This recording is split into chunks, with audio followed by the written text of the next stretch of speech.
Ranger ses fichiers, c'est quelque chose d'extrêmement simple, mais qui pourrait vous faire perdre énormément de temps à chercher pour les bons fichiers si jamais vous n'avez pas une structure de rangement de fichiers qui a du sens. Aujourd'hui, dans cette vidéo, je vais vous montrer comment je range personnellement mes fichiers. Salut, je m'appelle Thomas Doucet, je suis photographe et vidéaste d'aventure, et aujourd'hui, je t'invite dans une nouvelle aventure sur ma chaîne YouTube.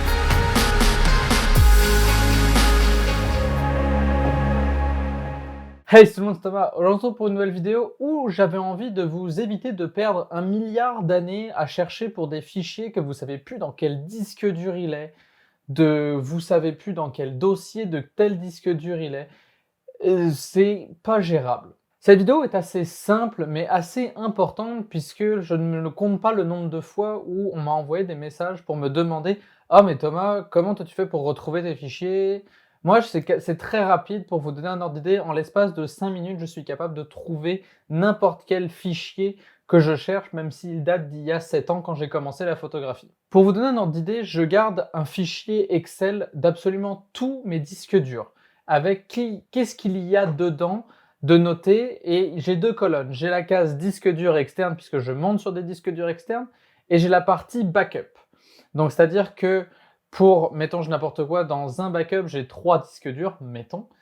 Dans la première case, il va y avoir les projets, et dans la partie backup, par exemple backup 1, je les ai tous renommés d'une certaine manière pour que je puisse les retrouver, ils sont tous identifiés. Dans backup 1, je vois qui est backupé dedans, mettons, si j'ai 1, 2, 3, 4, 5, 6 en disque dur externe, et que dans backup 1, je sais que j'ai 1, 2 et 3, et ben c'est parfait. En même temps, je pourrais même augmenter d'une coche ce fichier Excel-là en rajoutant un état du disque dur. C'est-à-dire que je pourrais faire un état avec une simple gestion de couleur des cellules, en disant par exemple que vert, il reste encore beaucoup d'espace, orange commence à avoir de moins en moins d'espace, rouge saturé. Je pourrais faire ça pour chacun des disques durs, sauf que pour l'instant, je ne l'ai pas encore updaté, mais c'est quelque chose qui va venir. Une fois que vous avez votre document Excel qui regroupe dans quel disque dur se trouve quel projet et est-ce que ce projet-là est backupé dans tel disque dur de backup, on va commencer à rentrer un peu plus dans le détail.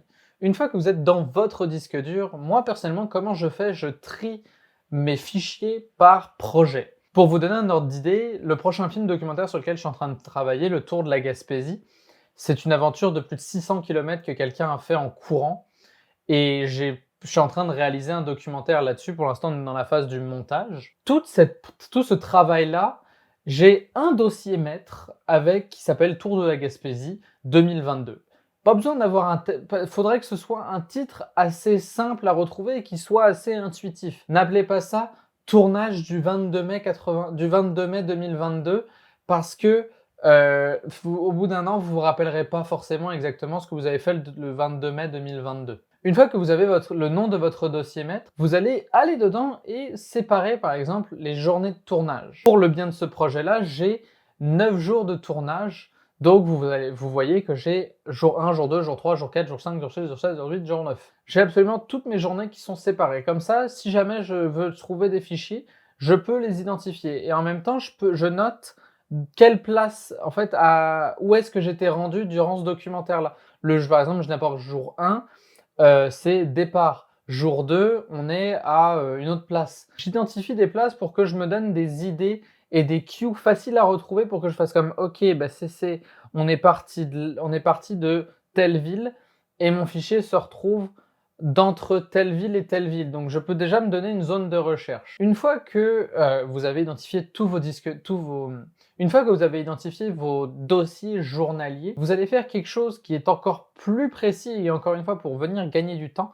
Dans chacun des disques durs journaliers, si vous avez tourné avec plusieurs caméras, que ce soit une caméra par exemple la Blackmagic, un drone et le R3, vous allez voir que moi je sépare chaque fichier qui a été tourné cette journée-là pour ce projet-là va être dans le dossier de cette journée-là, mais séparé dans chacun. Les fichiers de Blackmagic vont être ensemble dans un dossier identifié Blackmagic, les fichiers de drone pareil, les fichiers du R3 pareil. Ça va pour me faciliter la tâche quand je veux chercher « Ah, je vais shooter ça avec quelle caméra ?» et tout. Et encore une fois, ça me permet de faciliter grandement ma tâche. Ça, c'est quand je tourne avec plusieurs caméras. Quand je tourne qu'avec une seule caméra ou quand j'enregistre juste avec du son, par exemple, que je fais une entrevue, par exemple, je mets juste le nom de l'entrevue et son entrevue 1 ou son entrevue, si jamais c'est à une place spéciale, je nomme le nom de la place ou si jamais c'est pour un projet spécial, je nomme le projet spécial. C'est de cette manière-là que je me retrouve à ne plus avoir à chercher mes fichiers. Si jamais vous voulez donner une coche en plus, et pour le coup, ça, moi, je l'ai appris à mes dépens en faisant le montage du Tour de la Gaspésie, renommez vos fichiers avant de commencer votre montage. Moi, je ne l'ai pas fait, mais j'aurais dû le faire.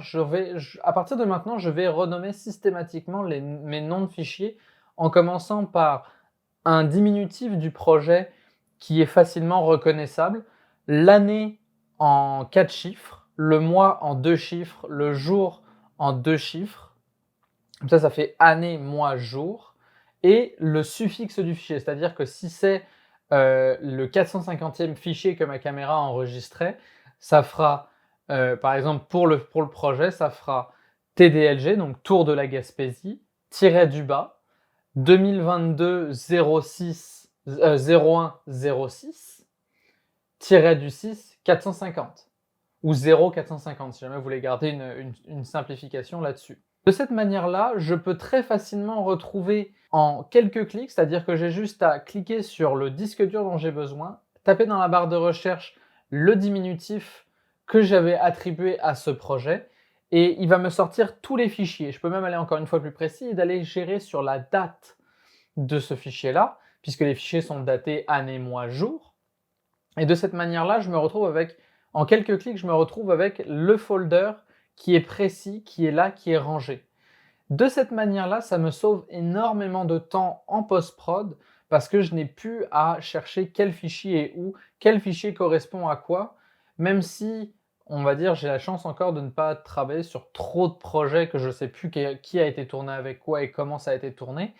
Pour l'instant, j'ai encore cette chance-là, mais je sais que dans le futur, cette discipline-là que j'ai avec ma gestion de mes fichiers va me sauver la vie, va me faire sauver du temps. Et voilà, c'est tout pour cette vidéo, j'espère qu'elle vous aura plu. C'était une vidéo assez courte, assez simple, mais j'espère qu'il vous aura aidé. En attendant, je vous invite à me suivre sur Instagram, TikTok et YouTube. On est de plus en plus, ça me fait extrêmement plaisir.